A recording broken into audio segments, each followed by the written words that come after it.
الرجيم بسم الله الرحمن الرحيم الحمد لله رب العالمين والعاقبة للمتقين والجنة للمؤمنين عليهم السلام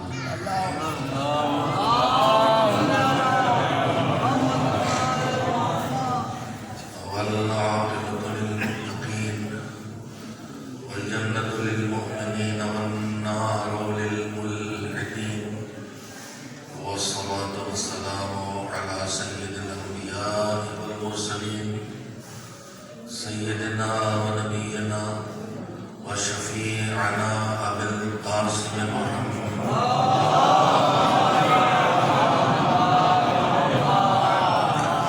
وآل الطيبين الطاهرين المعصومين المظلومين واللعنة الدائمة الباقية على أعدائهم أجمعين من الآن إلى يوم الدين أما بعد فقد قال الله سبحانه وتعالى في كتابه المبين وهو أصدق الصادقين وقوله الحق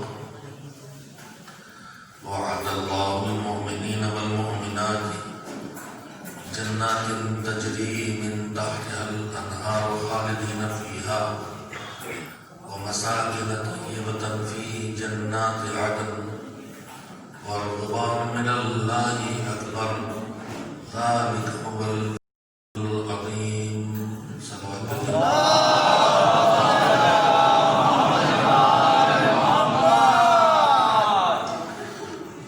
گزارش ہے کہ ایک بار سنائے ہم اور 3 بار سورہ توحید کی تلاوت آتے ہیں اور حسین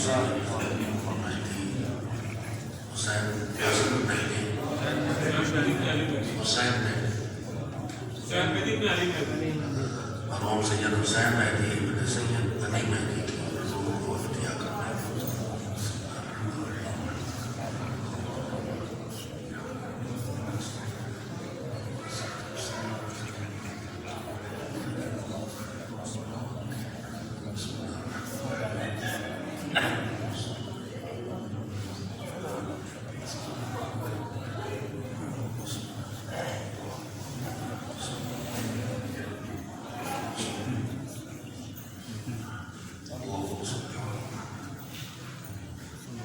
صلوات اللہ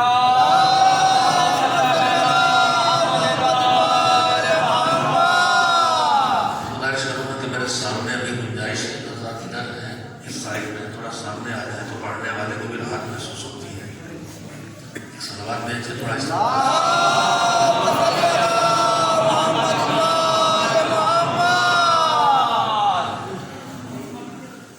مجلس ایصال ثواب کے لیے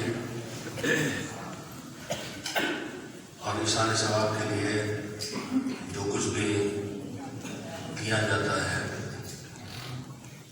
اس سے مقصود یہ ہوتا ہے کہ ہم جانے والے کی زیادہ سے زیادہ خدمت کر سکیں، ورنہ اللہ کی طرف سے ایصال ثواب کا کوئی معین طریقہ نہیں رکھا گیا.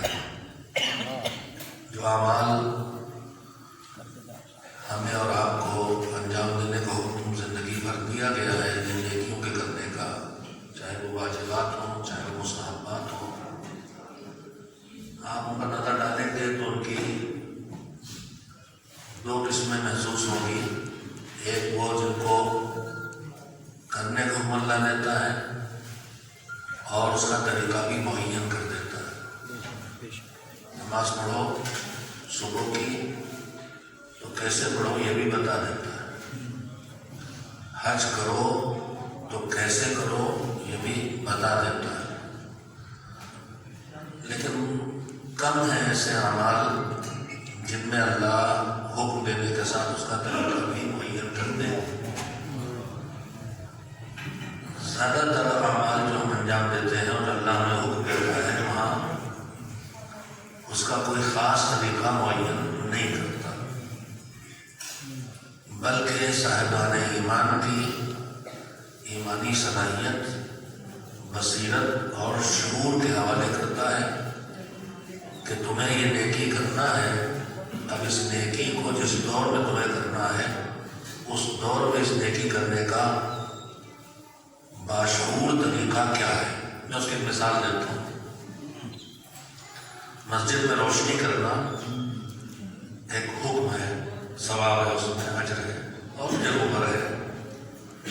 میت کے پاس روشنی مستحب ہے کہ میت کے پاس جب جنازہ ہو جائے رات کی تاریکی میں اندھیرے میں اسے نہ رکھا جائے، تو روشنی کرنے وہ حکم ہمیں مختلف جگہوں پہ دیا گیا ہے، مگر کیا روشنی کا کوئی طریقہ اس نے معین کیا ہے کہ نہیں شمع ہی کے ذریعے روشنی کی جائے گی، موم بتی ہی کے ذریعے روشنی کی جائے گی؟ اس نے موم بتی یا شمع کو نہیں بنایا روشنی کا ذریعہ، اس نے کہا بس روشنی کرنا ہے۔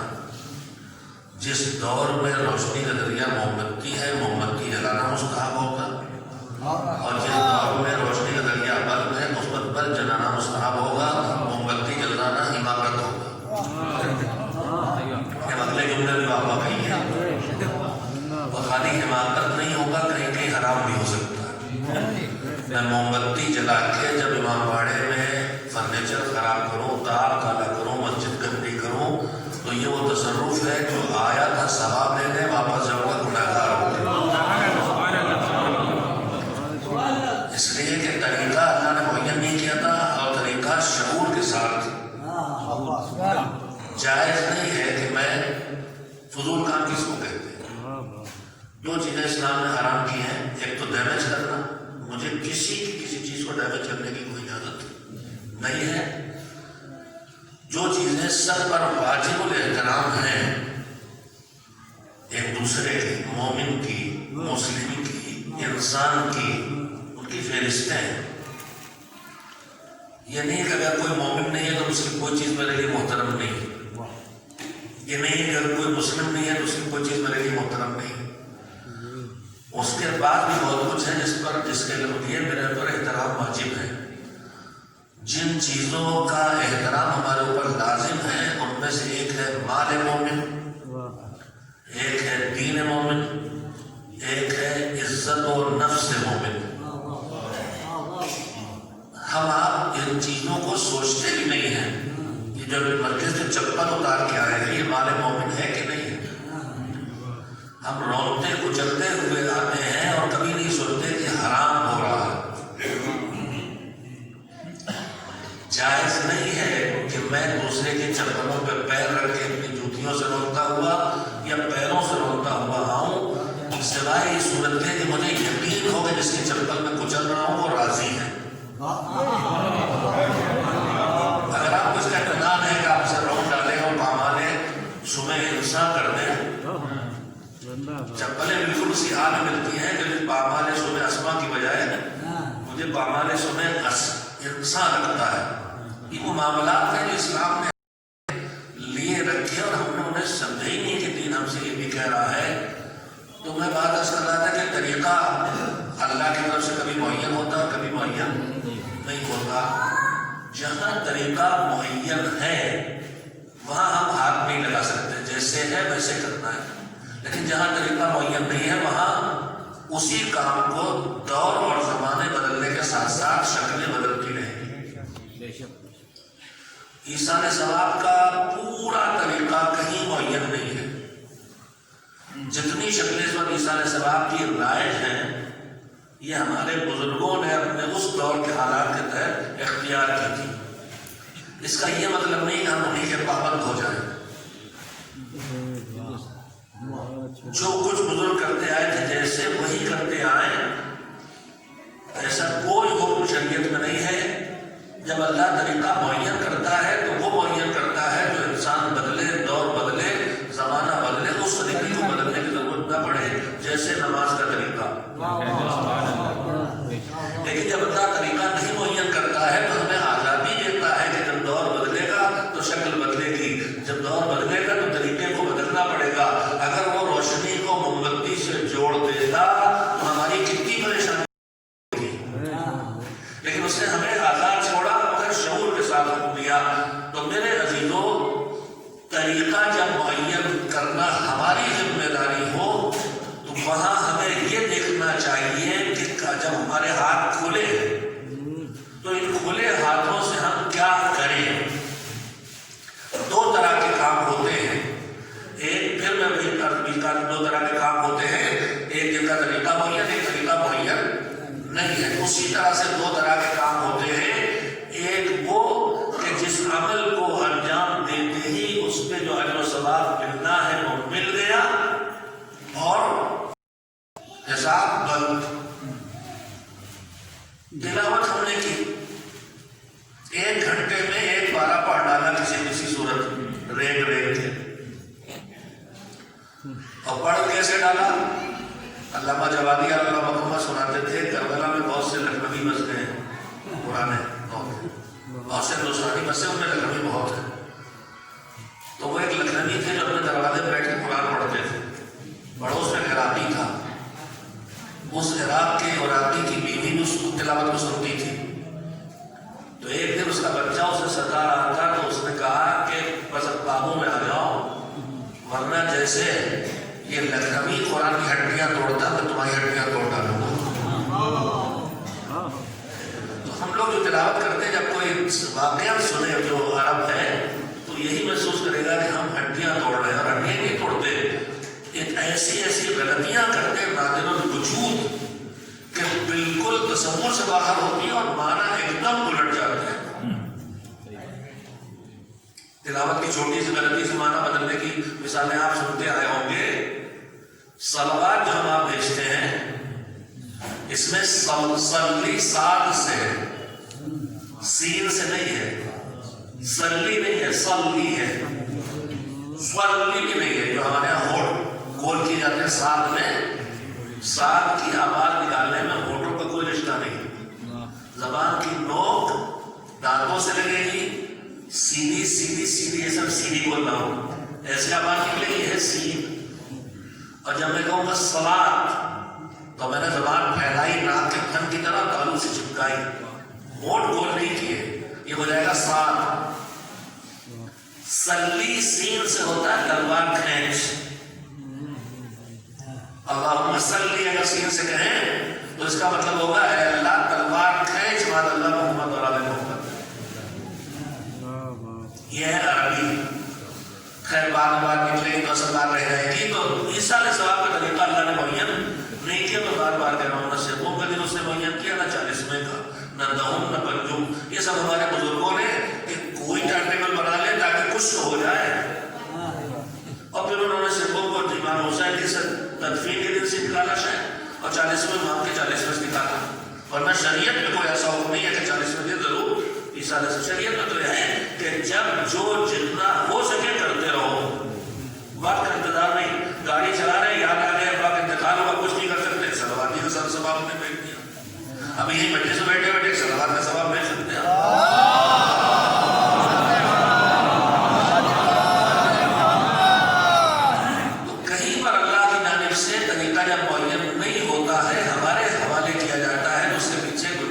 ہوتی اس بات کی کہ اب ہم مثلاً اشارہ ثواب کرنا ہے تو ایک طریقہ وہ ہے کہ کیا اور ثواب ختم. تلاوت قرآن کی ثواب ختم ہو گیا، سورے پڑھے ثواب ختم ہو گیا.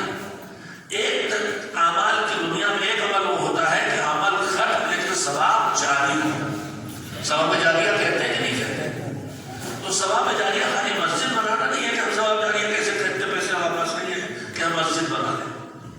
ثواب جاریہ ایسی مجلس بھی ہو سکتی ہے کہ جس مجلس میں گفتگو کی جائے کہ جس سے اٹھ کے جانے والے کسی اچھی عادت کو پکا کر لے، کسی اپنی عادت کو چھوڑ دے. اور جب یہ مجلس ہو جائے گی تو جب تک وہ اچھی عادت ہوتی رہے گی ثواب وہاں جاتا رہے گا. اور یہ ایک اچھی عادت پکا کرنے والا جب اگلی نسلوں میں منتقل کرے گا تو مجلس ختم ہو گئے، صدیاں ہو گئی، قیامت تک کی کار خیر کا سلسلہ جاری رہے گا. میرے عزیزو لہذا سوچ کے بٹھائیے ممبر پر عیسیٰ علیہ السلام کی مجلس کو پڑھے کہ جو کچھ ایسا بتا کے جائے کہ مجلس ختم ہو جائے مگر سلسلہ ثواب جاری رہے. اور ہمارے بزرگ ناسمجھ نہیں تھے، انہوں نے دیکھا نماز اگر عیسیٰ علیہ السلام میں ہم بیٹھ کے تلاوت کروائیں گے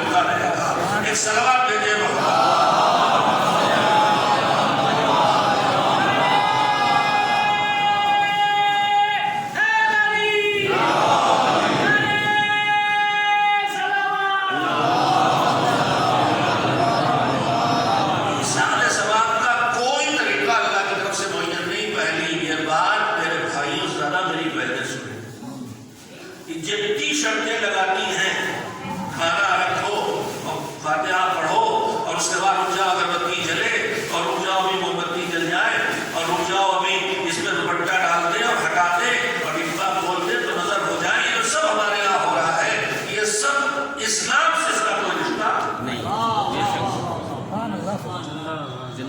ایک سلوات میں جو ہے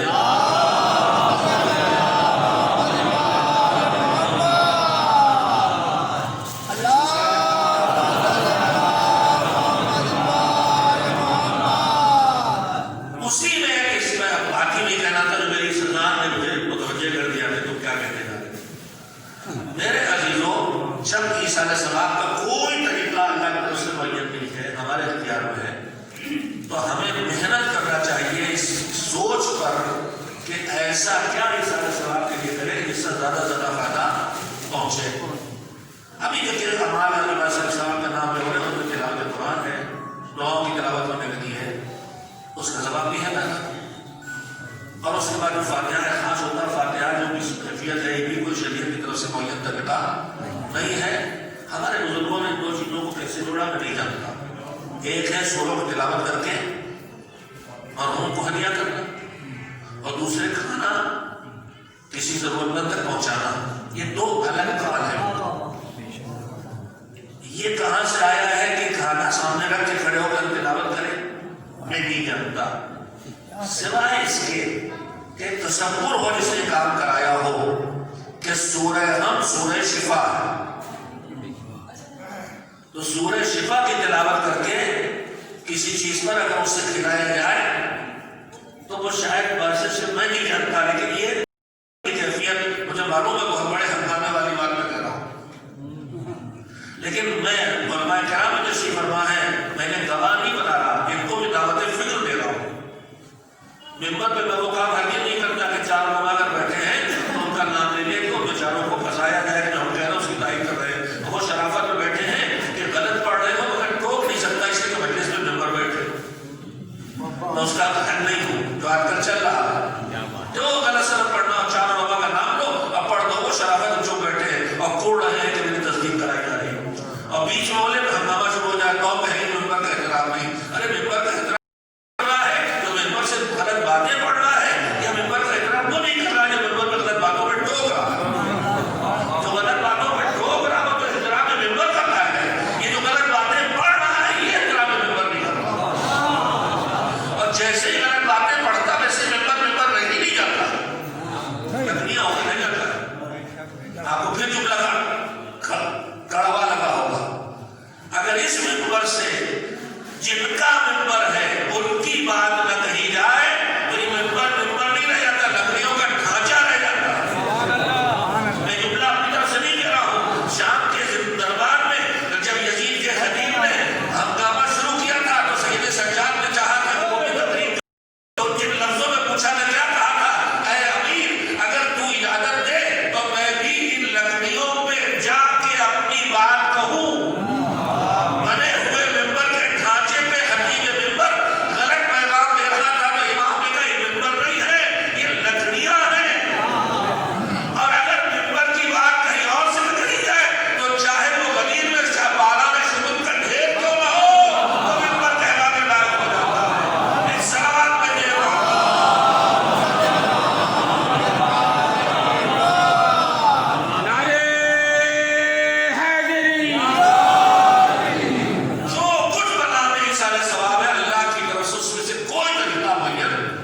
نہیں ہے، آپ ہم جو کارے چاہے کر سکتے ہیں، اس میں تلاوت ہے، اس میں مومنین کو کھانا کھلانا ہے، اس میں باقاعدہ لوگوں کو کھانا کھلانا ہے، اس میں صدقہ دینا ہے، یہی سب چیزیں ہیں جو ہم جناب عیسیٰ علیہ السلام کرتے ہیں۔ اب اس میں کتنی چیزیں شامل ہو گئی، اس میں ایک چیز میں اپنی بہنوں سے زیادہ خطاب کر رہا ہوں، اس لیے کہ شریعت کی مرجع وہی ہے، عالم قلب ان کے پیچھے رہ جائے بچہ۔ ایک چیز میں نے سنی، عرفہ ہمارے علاقے میں ہوتا ہے، آپ کے یہاں بھی ہوتا ہے، 14 شعبان کچھ فاتحہ کیا ہوتا ہے، اور نظریہ یہ ہے کہ میں نے محسوس کیا کہ گویا اب تک روح معلق تھی، عرفے کے بعد الاٹمنٹ ہوگا کسی کہا جاتا ہے، میں نے یہ محسوس کیا ہے میرے عزیزوں، کہیں کچھ شریعت میں اس کا سروے مجھے آج تک ڈھونڈے نہیں ملا، اور میں 60 سال کا ہو گیا سکیا ہے میں ہمت سے آپ کی باتیں کر رہا ہوں، اور میں نے خود ڈھونڈا، اور پھر اہل علم سے مدد لی تب ایسی باتیں ممبر سے کہنے لگا ہوں۔ یہ جو عرفے کا تصور ہے، شریعت میں عرفہ ہے، مگر وہ شریعت کا عرفہ ہے 9 ذی الحجہ کو میدان عرفات میں حج کے اراکین میں سے ایک حج کے رکن کو ادا کرنے کا دن، وہ یوم عرفہ ہے۔ اور وہ یوم عرفہ اتنا قیمتی ہے کہ ہمارے شرعی امام حضرت جعفر صادق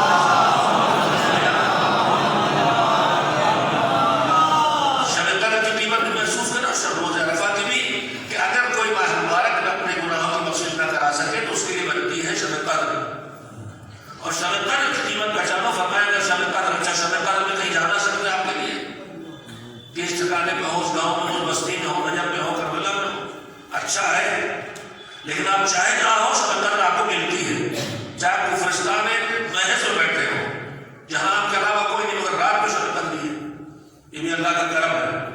تو شب قدر امام نے فرمایا کہ اپنے گناہوں کی بخشش جو رمضان میں نہ کرا سکے اس کے لیے شب قدر ہے، اور جو بس شب قدر بھی اپنے گناہوں کی بخشش نہ کرا سکے اس کے لیے بس ایک جگہ بچتی ہے کہ حج کو جائے اور 9 ذی الحجہ کو میدان عرفات میں روز عرفات کا مقابلہ کرے۔ تو عرفات تو شریعت میں بس یہ ہے، یہ 14 شعبان کو ہمارے ہاں جو کچھ ہوتا ہے بنا میں اس کی کوئی اصل یا کہاں سے نکالا گیا وہ بھی مجھے ڈھونڈنے نہیں ملتا۔ تو میں اپنی بہنوں سے بتانا چاہتا ہوں کہ شریعت ایجاد نہ کیجیے، اس شریعت میں عمل کیجیے جو شریعت آپ کو شریعت نے دی ہے، اس میں کوئی عمل مخصوص اللہ نے کیا ہی نہیں۔ آپ جب چاہیں سارے ثواب کریں، 14 تاریخ کرنا چاہتے کریں، لیکن یہ سمجھ کے نہ کریں کہ آج اللہ کی طرف سے حکم ہے۔ کار خیر کو اپنی ہمیں آزادی دی گئی، اس لیے ہم کر رہے ہیں، اس نیت سے کرنا ہے وہ سنت، اور وہی اچھا کام اگر اس طرح کرنے کو نہیں کہا گیا، اس خاص عمل کو اس خاص جگہ اس خاص وقت میں اسے اس خاص وقت اور خاص جگہ میں باندھ کے کرنا، یہی سے بدعت بن جاتا ہے۔ آپ سمجھے فرق سنت اور بدعت کا؟ 2 رکعت نماز پڑھنا ہمیشہ سنت ہے کہ نہیں؟ مستحب سنت ہے، جب چاہے پڑھے۔ ماہ مبارک رمضان میں نمازیں سنت ہے، راتوں میں نہیں ہے، ہمارے یہاں بھی ہے، وفاقی میں جا کے پڑھیے، ہر رات کی نمازیں مستحب و سنت ہے۔ یہ مستحب و سنت نماز اللہ نے رکھی ہے بغیر جماعت کے۔ اب اسی کو جیسے ہی ہم جماعت سے جوڑیں گے، تراویح بنتے ہی رہے گی، یہ سنت نہیں رہے گی، بدعت ہو گئی۔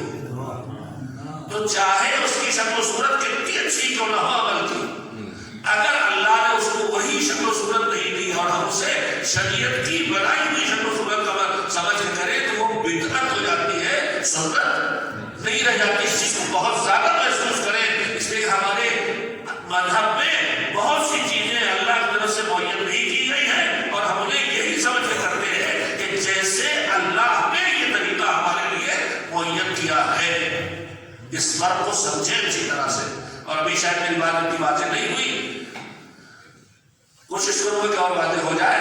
تو طریقہ جہاں معین نہیں ہے اور جہاں معین ہے وہاں بھی دونوں میں ایک فرق اور ہے، کچھ میں اعمال رک جاتے ہیں اور اثر خیر باقی رہتا ہے، اور کچھ میں اعمال بھی رک جاتے ہیں اور اثر خیر بھی ختم ہو جاتا ہے۔ میں آپ سے کہنا کیا چاہتا ہوں، ابھی ہمارے یہاں اشارہ ثواب وجہ سے جو ہو رہی ہے سوم اور 40ویں، اب اس کے بعد وہ 10واں 20واں وغیرہ بھی ہونے لگا۔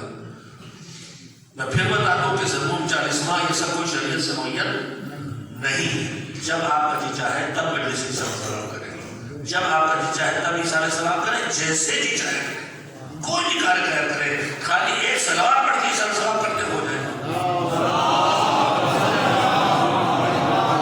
ایک سبحان اللہ کہہ کے ثواب اللہ کی کسی بات پہ احساس عظمت کر کے ایک سبحان اللہ کہہ کے اشارہ ثواب کرے ہو جائے گا۔ انتہائی آسان رکھا شریعت نے، طریقے معین اس لیے نہیں کرتا تاکہ شریعت آسان رہے، ہم اس سے رسموں میں باندھتے جاتے ہیں۔ اچھا رسم و رواج کی مصیبت، اور میں آپ کو سنا نہیں اکثر پڑھتا رہتا ہوں، شاید 1-2 بار جو ہے اس سے میں بات کہی ہو کہ جو رسم و رواج کے خلاف ہم لوگ بولتے تو کہا جاتا ہے ایسا کوئی اچھا کام ہو رہا ہونے نہیں، آپ اس سے روک کیوں رہے، حرام تو ہے نہیں، ٹھیک ہے حرام تو نہیں ہے، مگر میرے عزیزوں غور سے سنیے گا، اللہ نے ہماری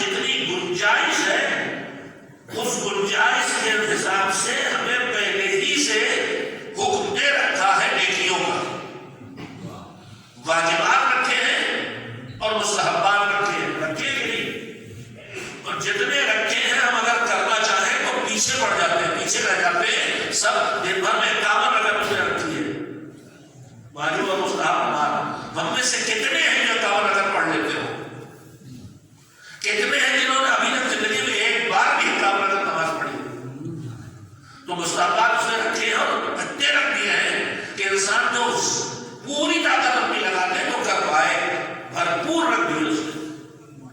اب جو یہ بھرپور مستحبات رکھ دیے ہیں تو ان نیکیوں کے بیچ میں اگر رسم و رواج بھی اگر بڑھائے جائیں تو کیا ہوگا؟ میں بتاؤں کیا ہوگا؟ لائبریری میں جائیے، کتابوں سے بھری ہوئی الماری ہے، آپ 4 کتابیں اور لے کے گئے کہ مجھے اسی الماری میں رکھنا، اسی خانے میں۔ آپ جب وہ 4 کتابیں ٹھوسیں گے اس میں تو 4 آئے گی نہیں، 2-4 کو اور رگڑ کے پھاڑے گی اور 2-4 گرے گی تو آئے گی۔ تو جیسے کتابوں سے بھری الماری میں اور کتاب رکھیے گا تو دوسری کتابوں کی شکل بھی بگڑے گی اور اس کے بعد 2-4 ہٹ بھی جائیں گی۔ اللہ نے مستحبات اور واجبات کی شکل میں ہماری زندگی میں اتنی نیکیاں دے دی ہیں کہ جب رسم و رواج اس میں بڑھائیں گے تو یہ کسی واجب کو ڈھکیل کے آئے گی یا کسی مستحب کو ڈھکیل کے آئے گی، اور ڈھکیل نہ پائے گی تو بگاڑ ضرور دے گی۔ اسی کا نتیجہ یہ ہے کہ ہم میں سے 90% لوگ واجب خمس نہیں نکال رہے ہیں اور مستحب ابھی انہی فاتحوں میں لاکھوں کا کھانا کھلا دیا جاتا ہے اور پھر خمس نہیں نکلتا ہے، اس لیے کہ اتنا پیسہ یہی خرچ ہو گیا، مقروض ہو گیا، خمس نہ نکلے۔ تو یہ رواج، جو یہ رسم و رواج ہے، ان کے خلاف ممبر سے بولنے کی وجہ سے یہی ہے کہ ہمارا تجربہ یہ کہہ رہا ہے کہ آپ جب رسم و رواج کی پابندی کریں گے تو یہ واجبات مستحب کو ڈیمیج کرے گا اور ڈھکیلے گا، ہٹائے گا۔ آپ کے رسم و رواج آئیں گے، واجبات آ جائیں گے، خود ہی سارے ثواب میں کیا نہیں ہو رہا؟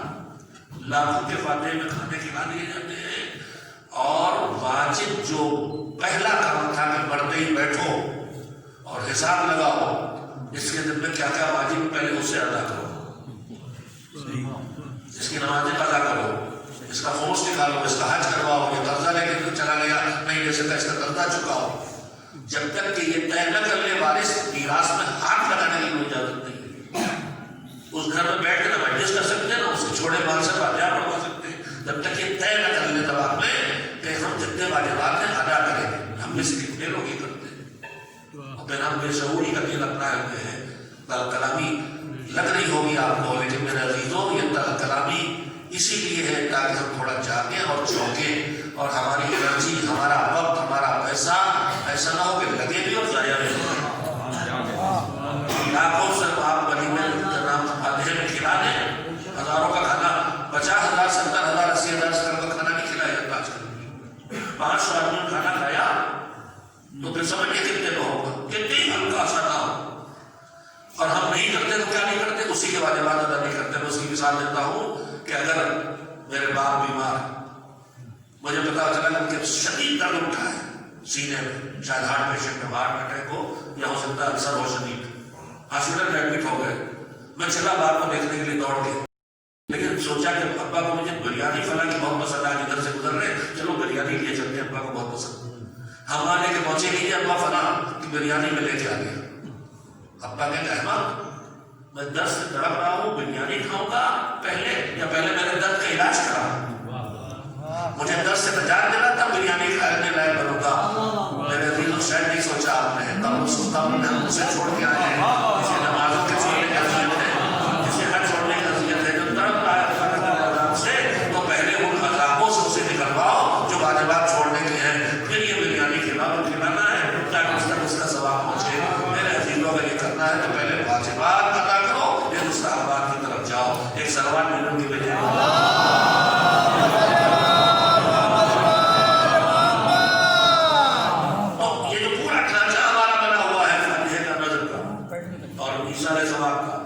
یہ شریعت کا بنایا نہیں، ہمارے بزرگوں نے ان چیزوں کو دھیرے دھیرے الگ الگ اوقات میں اپنایا ہے، جس سے ہم نے شریعت کا پیکج سمجھ لیا، اور پھر نہ جانے کہاں سے قانون آ گئے کہ 3 چاند نہ گزرنے پائے۔ 40ویں کی مجلس ہے، 40واں ہو رہی 11 دن میں ہے، 40واں ہو رہی ہے 21 دن میں، کیوں بھائی؟ اور 3 چاند ہو جائے، 3 چاند ہے بہت ارے اللہ نے کہا ہے کہ ہم کسی کو اٹھاتے تو کسی کو دیکھتے، 3 چاند گزر گئے پیٹ بھرا ہے، گھر میں 3 اچھے بچے پیدا ہو گئے، انشاءاللہ یہ سوچو، یہ 3 چاند گزر گئے، میری بہنیں سنیں، یہ ساری شریعت سے کوئی رشتہ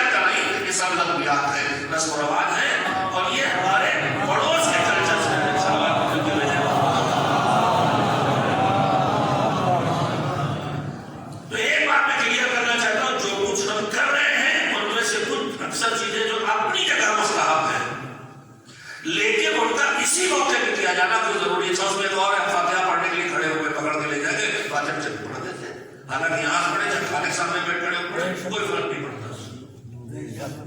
وہ کھانا اس وعدے سے جڑ نہیں رہا. دو الگ الگ عمل کہہ رہے ہیں. ایک عمل خیر ہے مومن کو کھانا کھلانا یا غریب مومن کو کھلانا. اچھا نظر و فاتحہ میں الگ الگ رکھا جاتا ہے.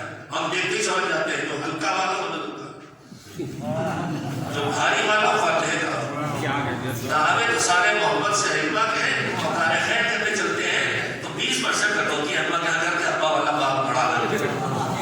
اب تو دیکھتے ہی سمجھ جاتے ہیں ہلکا والا ابھی بتائیں گے سمجھ گئے پہلے.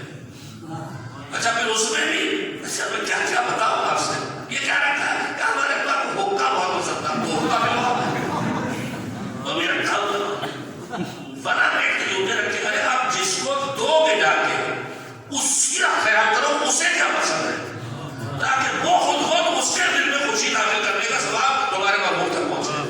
ان کو کیا پسند ہے رسول اللہ ان کو نہیں ملنے والا. جس کو لینے جا رہا ہے اگر وہ شوگر کا مریض غریب آدمی ہے تو اسے وہ لے جا کے دو جسے کھا سکے. رسول اللہ تمہارے ابا کو پسند تھا, ضروری نہیں اس کو پسند ہو. اس قدر ہمارے یہاں بے شعوری آ گئی ہے کہ اللہ کی بنا تو فاتحہ کے نام پر جو کچھ ہوتا ہے اس میں جو کچھ رکھا. اب یہ کھڑے کرو کی رکھی کیا ہوا, کیا وہ بتانا ہے کہ اتنے قرآن پڑھیں گے, اتنے دعائیں پڑھی گئی, اتنی رسیزہ اتنی چٹپٹ ٹی وی کی کہانیاں.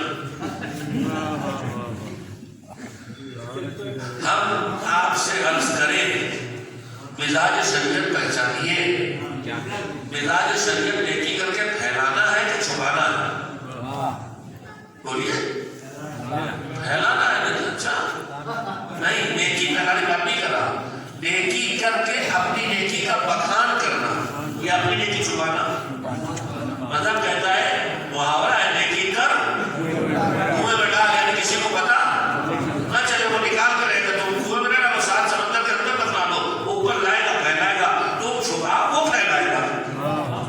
نیکی کر کے پھیلانا نہیں ہے, شرط ہے للہیت اور اخلاص. روایت کے لیے کوئی آدمی کوئی اچھی نیکی کرتا ہے, کوئی نیکی کرتا ہے تو اللہ 10 ثواب اس پر دیتا ہے. اب جو 10 ثواب ملتے ہیں کم سے کم 10 ملتے ہیں, ورنہ یہ پہلی ہے جہاں سے شروع ہوتا ہے 1 کے 10. اب جو 1 کا 10 ملا منیمم کوالٹی والی وہاں گئے 10. 100 روپے چندہ دے کے آئے تھے مدرسے کا, کہنے آج ہم نے 100 روپے دیے. جیسے کہ 100 دیے, اللہ کہتا ہے 10 کا 3 کر دو. نہیں ہم طرف سے ڈیلیٹ نہیں کرتا, بہت مہلت دیتا ہے. ایک بار اپنی نیکی کا ذکر کرتا ہے تو اللہ کہتا ہے 10 اجر کے بجائے 3 اجر کر دو. اب دوسری بار پھر ذکر کرتا ہے آج ہم نے 100 روپے دیے, بس اللہ کہتا ہے 3 کو 1 کر دو. اور جب اپنی نیکی کو تیسری مرتبہ لوگوں کے درمیان بیان کرتا ہے, اکثر لوگ ملتے ہیں یہ فقیر کا بنوایا ہوا ہے اور یہ مسجد فقیر کی, اس فقیر کو اگر حقیر سمجھتے تو اس سے نہ بتاتے, خالی اللہ سے بتاتے. یہ پہلا کے عادت ختم کرتے چلے جا رہے. یہ جو بخان کرنے کی ہماری عادت ہے اپنے گاؤں کی زبان میں, یہ بخان کرنے کی عادت اپنی بیٹیوں کی تباہ کرتی چلی جا رہی ہے. اور اس بخان کرنے کی لیٹسٹ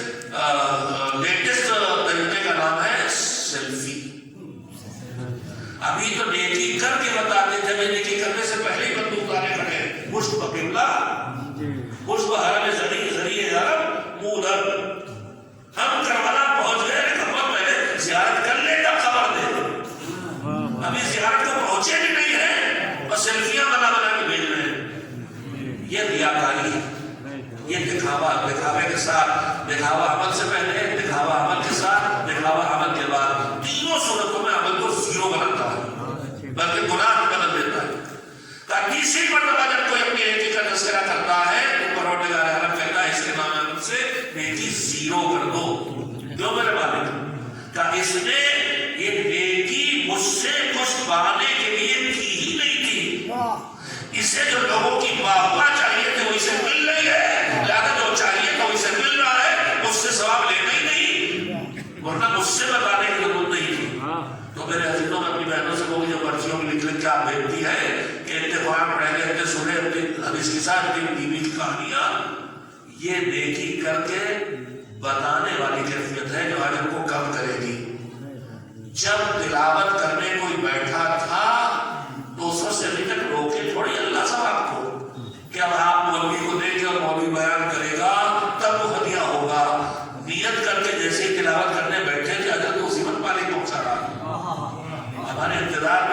کریم ہے کہ اتنی دیر بھی کیوں لگے، جیسی نیکی کرو ویسی تک پہنچ جائے. خیر کل میں طلبات ہوتے ہوتے آپ چپ ہو ہی گئے. سلوات ذرا بے کر لیں.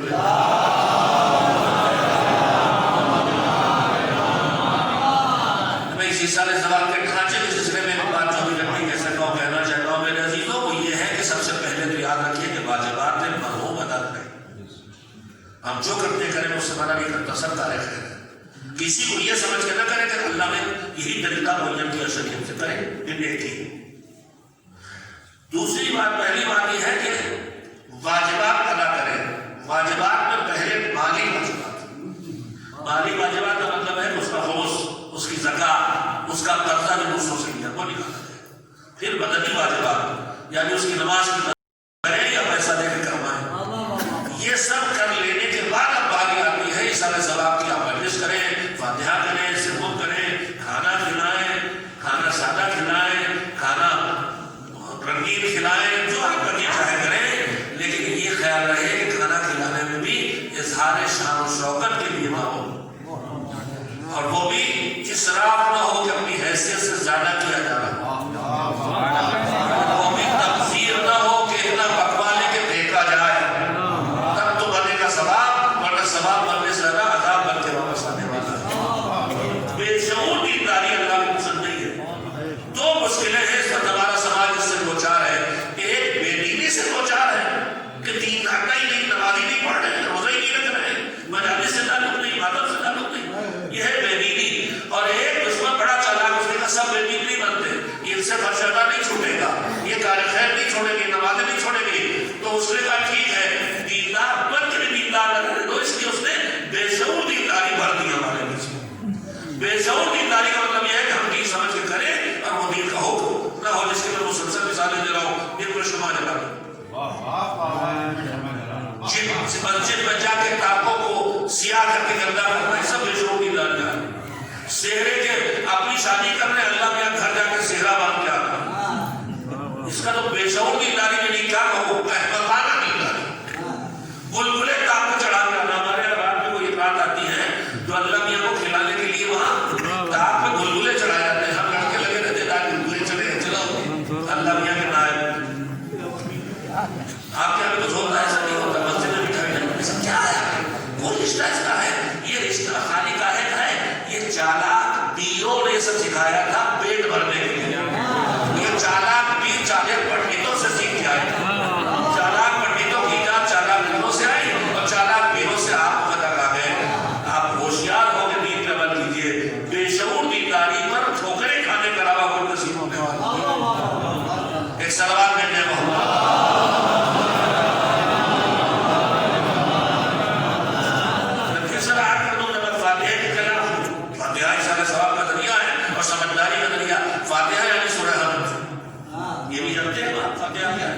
جس عمل کو فاتحہ کہتے ہیں یہ عمل فاتحہ نہیں ہے. سورہ حمد کے ناموں میں سے ایک نام فاتحہ ہے، سورۃ الفاتحہ، الفاتحہ. فاتحہ کہتے ہیں کھولنے والا.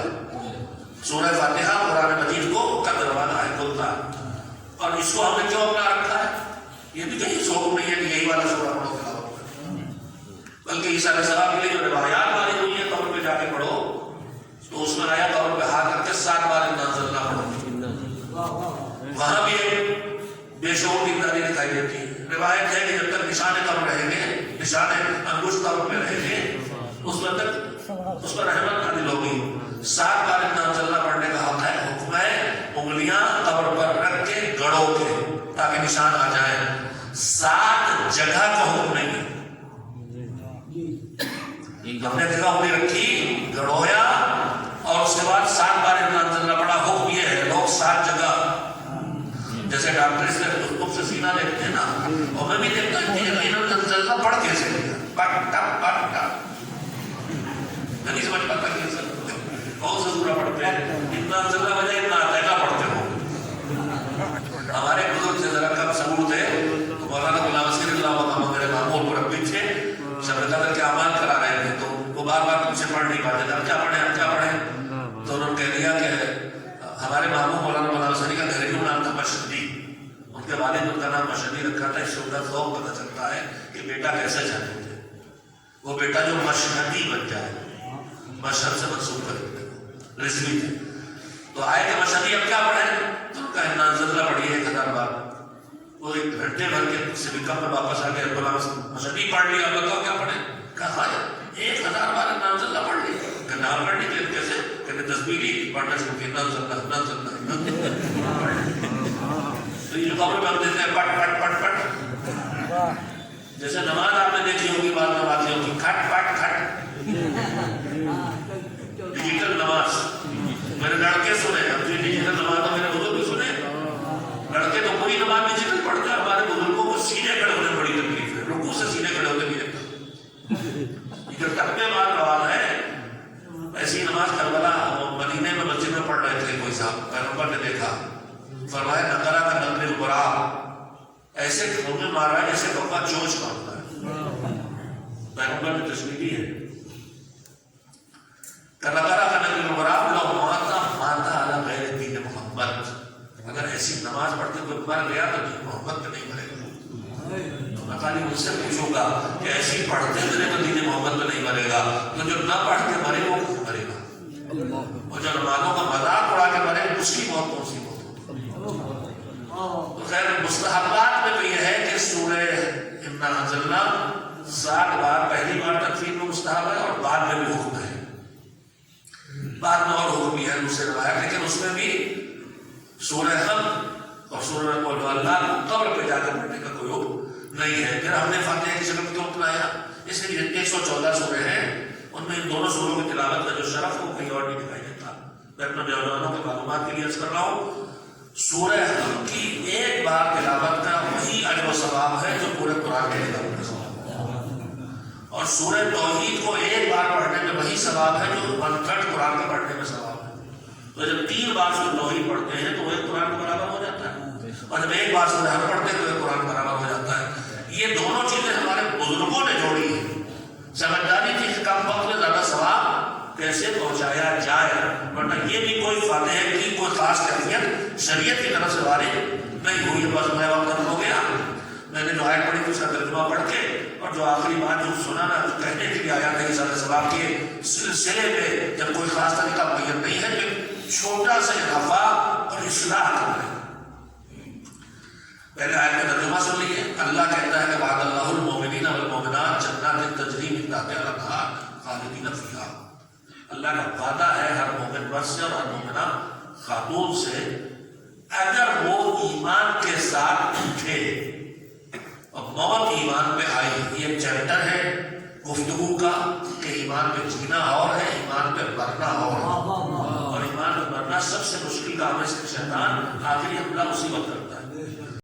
مرنے کے لیے ہدایات دی گئی ہیں, کون سے اعمال ہیں جو آدمی انجام دے تو ایمان پہ موت آئے, اور کون سے گناہ ہیں جن کو کرے گا تو ایمان پہ موت نہ آئے. اس میں ڈر ہے. دعائیں بتائی گئی ہیں, مفادی میں دعائیں عدیلہ ہے, وہ اسی لیے ہے صرف کہ آدمی ایمان پہ مرے. ائمہ تحریر نے ہمیں حکم دیا ہے, معصومین کے حکم پر ہمارے علماء نے عمل کیا ہے کہ اپنا ایک ایک عقیدہ ذہن میں سوچو. توحید, رسالت, امامت, عدالت, قیامت, اس کی دلیلیں سوچو, اور پھر اللہ سے کہو کہ پروردگار میں نے اپنی امانت کی تیرے پاس رکھی, اور جب مجھے اس کی ضرورت پڑے تو مجھے واپس کر دیجیے. اور وہ وقت موت ہے. دوسرا شیطان چھینے گا, کہیں عدالت کا انکار کرا دے گا کہ ارے ہم کو اس طرح عمارت کے مار ڈالا اور بچے لاوارث ہو رہے ہیں, کھانے کو نہیں ہے. عدالت کا انکار کر رہا, کبھی رحمانیت کا کبھی توحید کا, ایمان چھینتا ہے. لیکن اگر ایمان ہے تو اللہ کہتا ہے پھر تمہیں ہم جنت دیں گے جس کی نبی میں نہریں جاری ہوں گی, اور صرف جنت نہیں دیں گے, جنت کی اعلیٰ کوالٹی والی جگہ جو جنت جاتا ہے اس پر رہنے کے بعد ٹھکانے دیں گے. مگر اس کے بعد پروردگار عالم پھر کہتا ہے وہ بساطت طیبۃ فی جنات عدن. دیکھو جنت پانے کے لائق بن جانے پر ناز نہ کرنا, اور اسے اپنی آخری کامیابی نہ سمجھ بیٹھنا. اب آپ ابھی کہاں ہیں؟ یا تو نیکیاں کر رہے ہیں دنیا میں کچھ پانے کے لیے, روزی, اولاد, صحت, ان چیزوں کے لیے, یا آخرت میں جنت کے لیے, اس سے آگے نہیں سنتے. لیکن پروردگار عالم کہتا ہے کہ وَرِضْوَانٌ مِّنَ اللَّهِ أَکبر. جنت کے لائق اگر تو بہت زیادہ ناز نہ کرنا کہ آخر چیز کا مانی. رضوان من اللہ اکبر, اللہ کی رضا سب سے بڑی چیز ہے. اللہ کی جزا سے بھی اللہ کی رضا بڑی چیز ہے. وذالک هو الفوز العظیم. جزا پانے کے لائق بن گئے تو بڑی کامیابی نہیں ہے، اللہ کی رضا پانے کے لائق بنو گے تو بڑی کامیابی ہے۔ اور آپ سے بہتر کون سمجھ پائے گا اس بات کو کہ جزا پانے والا جنت جانے لائق بنتا ہے، لیکن رضا پانے والا جنت جاتا بھی ہے، لے بھی جاتا ہے۔ ایک سوال میرے محمد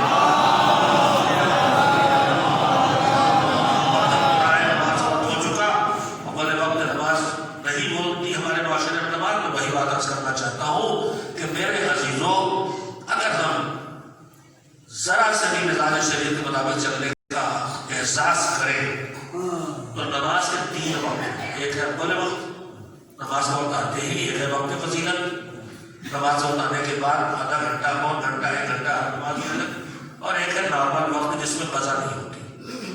میرے بچپن تک ہماری قوم بالکل ڈوبتے سورج کے وقت نماز پڑھتی تھی، اول وقت تصور نہیں تھا، مولانا غلام صلی اللہ محمد کو چلائی اور نماز ہونے لگی، مگر اب بھی ہم اپنی مرضی سے نماز کا ٹائم فکس کر لیتے اور اول وقت کا دھیان ہم نہیں دیتے، جبکہ معصومین کی بکثرت روایات ہیں کہ جو نماز آخر وقت میں پڑھی جاتی ہے وہ ادھر سے ادھر جاتی ہے سیاہ بن کے اور کہتی ہے کہ تم نے مجھے ضائع کیا ہے، اللہ تمہیں ضائع کرے۔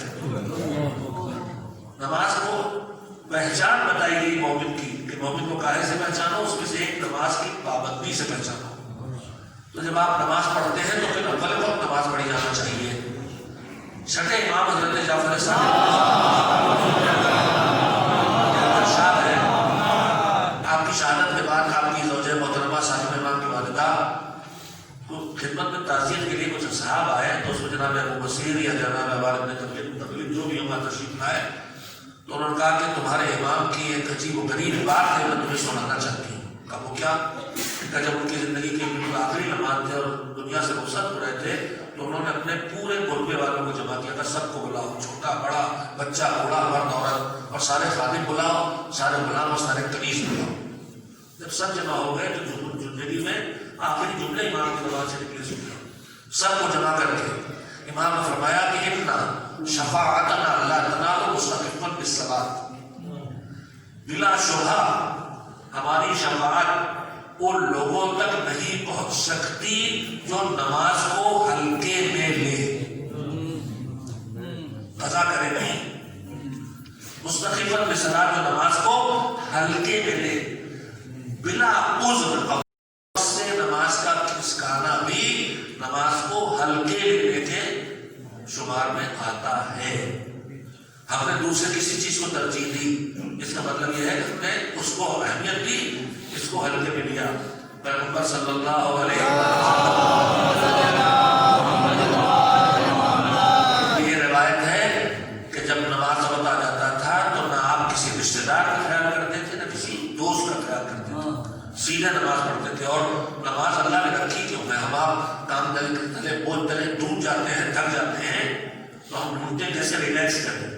حضور بھی انتہائی ذمہ داریاں اور ایسے ساتھی اور احباب جن سے ہر وقت ترک کیے جا رہے ہیں، گھر کے اندر سے گھر کے باہر تک تنگ ہو رہے ہیں، تو جب نماز وقت آتا تھا تو حضور یہ نہیں کہتے تھے کہ بلال اذان کہو، حضور کہتے تھے ارحمنی یا بلال، بلال ذرا مجھے راحت دو، یعنی جب تم اذان کہو گے نماز پڑھیں گے تو دنیا کے کاموں کا بوجھ کم ہو جائے گا اور راحت مل جائے گی۔ تو میرے عزیزوں، اول وقت نماز میں پڑھنا چاہیے۔ ان سے بات نہیں کرنا جو نماز نہیں پڑھتے، ان کی بحث الگ ہے، جو پڑھتے ہیں اسے کرنا چاہتا ہوں۔ ہم سمجھتے ہیں کوئی غلط کام نہیں ہو رہا، اول وقت کی پابند نہیں ہونا چاہیے۔ وقت نماز ہمارے اوقات بھی بدلے، کبھی عادت نہیں عبادت ہوتی۔ اگر ایک ہی بجے پڑھیں گے تو عادت ہو رہی ہے، عبادت نہیں ہو رہی۔ اگر 11:55 میں جس دن آپ 11:55 پڑھیں گے تو عبادت ہوگی۔ ہمارے یہاں ایسا ہوتا ہے، آپ کو 1 بجے اذان دینے کا حق کس نے دیا؟ اول وقت اذان ہونا چاہیے، بس اس کے بعد آپ نماز پڑھنا پڑھیے، لیکن مذہب کو بدنام نہیں ہونا چاہیے۔ ہم ان باتوں کی طرف متوجہ نہیں۔ بس میں آخری بات کو کہوں، میرے عزیزوں، اب جو 40ویں مجالس کر رہے ہیں اس میں ہم صبح نہیں آ پاتے، ہماری عادتیں بگڑی ہیں کہ کیا ہوا، مجھے اس سے کوئی بحث نہیں۔ 11 بجے سے پہلے جب نہیں پہنچ پاتے یا مجلس نہیں شروع کر پاتے، اور مجلس میں سوچوان بھی ہے، مرثیہ خوان بھی ہے، پیشوانی بھی ہے، خطابت بھی ہے، کم سے کم 2 گھنٹے تو لگتا ہے، 2 سے 2.5 گھنٹے لگتا ہے۔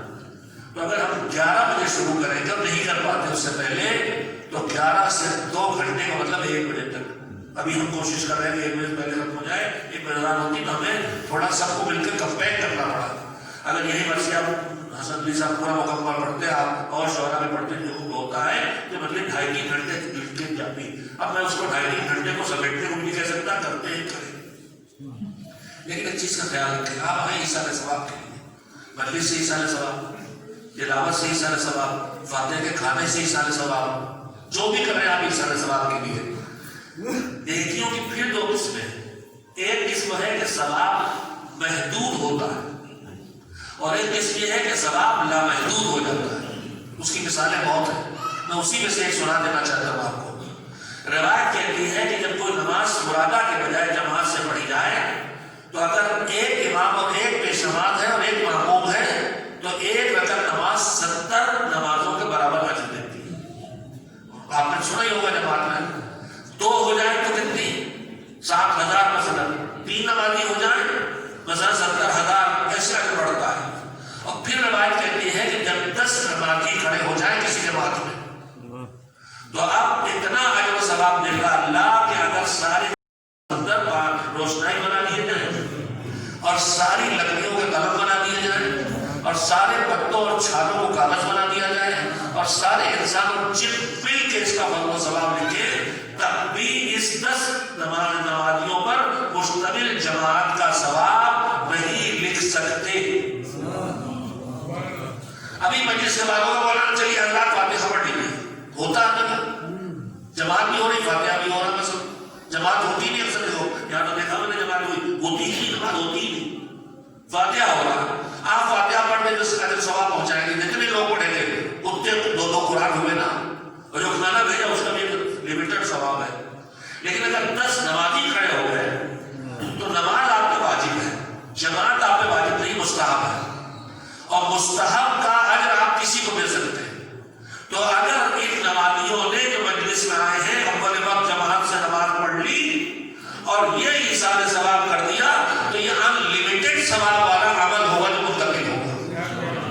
اگر اللہ کی طرف سے کوئی ڈھانچہ نہیں ملا ہے تو ہم کیوں نہ اپنے اسی عمل میں شامل کر لیں کہ ہم نے 11 بجے مجلس شروع کی, اول وقت نماز کا وقت ہوا تو ہم نے پہلے سے وضو کر کے بیٹھے, ہم یا وضو کا انتظام کر رکھا ہے, وہی مجلس میں فرشادہ پر وہی مصلی بچھا, وہی نماز جماعت قائم ہوئی اور وہی فوراً پھر مجلس شروع ہو گئی. میرے عزیزوں, اگر اس کو بھی ہم ایصال ثواب کا حصہ بنا لیں تو جتنا کچھ ایصال ثواب کر رہے ہیں سب گنتی کے ثواب والا ہے, اور یہ وہ ایصال ثواب ہوگا جو انگنت ہو جائے گا. اور کربلا کا حق بھی ادا ہو جائے گا جب جہاں جہاد روک کے نماز پڑھی گئی. اول وقت نماز جہاد ہو رہا ہے, مگر یہ صفین کیس وہی کا جواب یہاں بھی ہے. صفین میں مولا علی جب نماز پڑھ رہے تھے برستے ہوئے تینوں میں, وہ بھی نماز شب کی مذاہب, تو ابن عباس نے کہا مولا یہ نماز کا اسی نماز کے لیے ہم جنگ لڑ رہے ہیں. تو کربلا میں آج ہمارے درمیان بحثیں اور جھگڑے ہوتے ہیں, مجلس روک کے نماز اور جلوس روک کے نماز. میرے عزیزوں, یہ مجلس اور جلوس اس حسین کے نام پر ہے. اس حسین نے کربلا میں جہاد روک کے نماز پڑھی, جہاد روک کے نماز پڑھی تھی. جو نماز کا حکم کے نماز پڑھو اس طرح پڑھی تھی. کس طرح پڑھی تھی کہ جماعتی نماز پڑھے اور لشکر کا دوسرا ٹکڑا مقابلہ دشمن کا کرے اور عبادت کرے. جیسی ابو سلمہ شہزادی نے یاد دلایا, اول وقت نماز ہے, امام نے دعا دی اللہ تمہیں نماز گزاروں میں, نماز قائم کرنے والوں میں, نماز گزاروں میں تمہیں شامل کرے. اور نماز کا اہتمام کیا گیا, نماز قائم ہوئی. فاطمہ کا لال امام بن کے آگے کھڑا ہوا, سارے دشمنوں تیروں کا نشانہ اکلوتے حسین ہیں. شہید اور ہلال سامنے آ گئے, ہم مولا کی عبادت کریں گے. ہاتھوں میں ڈھال اور تلوار, 2 ڈھالیں 2 تلواریں, سینکڑوں ہزاروں تیروں کا نشانہ حسین کا جسم. سعید و زہیر مسلسل جنگ کرتے چلے جا رہے ہیں, جنگ لڑ رہے ہیں. کس طرح سے کچھ تیروں کو ڈھالوں پہ روکا, کچھ تیروں کو تلواروں سے کاٹا, مگر نصارے 3 دھاروں پہ روکتے ہیں, نصارے 3 تلواروں سے کاٹتے ہیں. کچھ بازوؤں کو چوم رہے ہیں, کچھ پیروں میں لگ رہے ہیں, کچھ سینوں پہ روکے جا رہے ہیں. مسلسل تیروں کی بارش چل رہی ہے. اور سعید و زہیر جو پہلے سے 4 دن ہوتے ہیں, جن کا بدن پہلے سے زخمی ہے, ان کے بدن میں تیر لگ رہے ہیں اور خون بہتا جا رہا ہے. اور دونوں دعا کر رہے ہیں پروردگار بس اتنا اور وقت دے, میرے مولا کی نماز مکمل ہو جائے. پہلی رکعت ہو گئی مالک, اب دوسری رکعت ہے, اب دوسری رکعت کا قنوت ہے, پیروں میں تھکن ہے, بدن میں طاقت باقی نہیں رہی ہے. نماز پڑھوا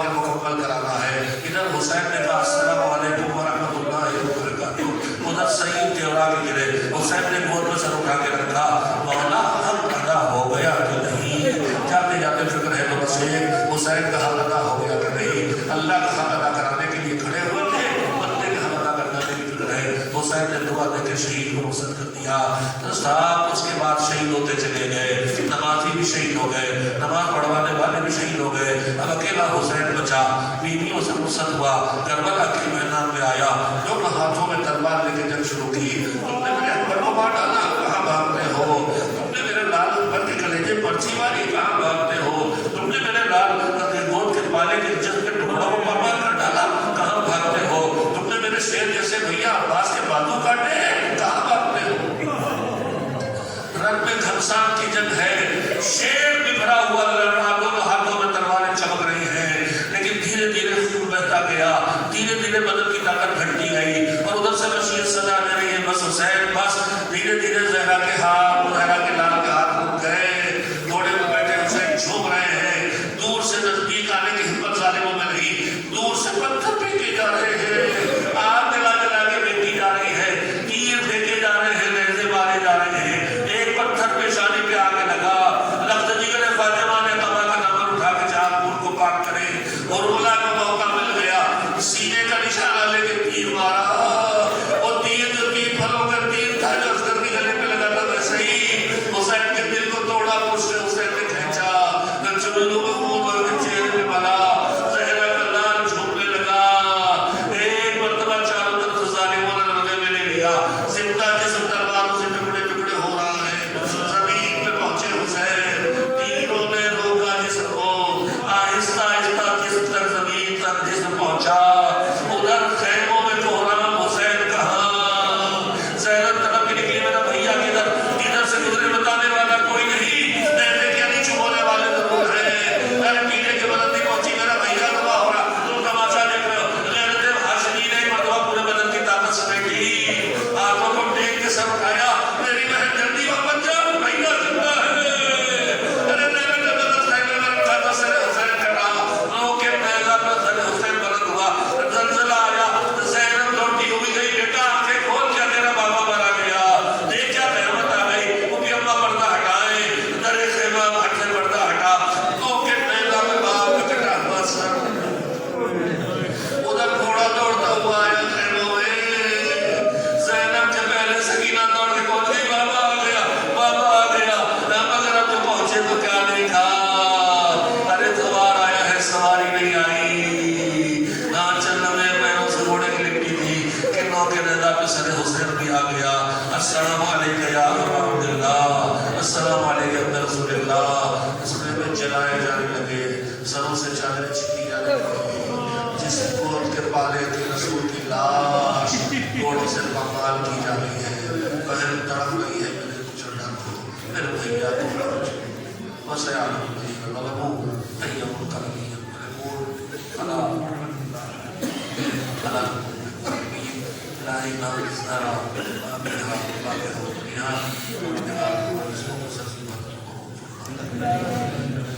محمد والے محمد نسلوں کے فیل میں ہمارے دلوں کو جو نرمی دیتا ہے, اس نرمی کا ہمیں فائدہ نہ فرما, اس کا اثر نہ فرما. ہم سے جو واجبات ترک ہو رہے ہیں ان کو انجام دینے کا فکر نہ فرما. جو گناہ ہمارے ترک کر بیٹھتے ہیں ان سے بھی ہمیں چھٹکارا دینا, خاص کر کے غیبت اور کی توہین جیسی چیزوں سے ہمیں نجات دے. مالک ہم میں سے کسی کے دل میں کسی مومن کا کینہ باقی نہ رہنے دیں. پروردگار ہم سب واپس کرو سے صاف دلی عنایت فرما. جو دنیا سے چلے گئے ان کی مغفرت فرما. جو محتاج ہیں ہم سب تیرے ہماری دعاؤں میں قبول فرما. ہماری روزی میں وسعت عنایت فرما, ہماری بیماریوں سے ہمیں شفا عنایت فرما. دین کی خدمت گزار علماء فقہاء مذاہب مجتہدین کی حفاظت فرما. حضور نے انقلاب اسلامی اور انقلاب اسلامی اور علماء اسلامی کی حفاظت فرما. ہمارے امام سے کو آپ سے راضی خوشنود فرما, انہیں حکم ظہور دے,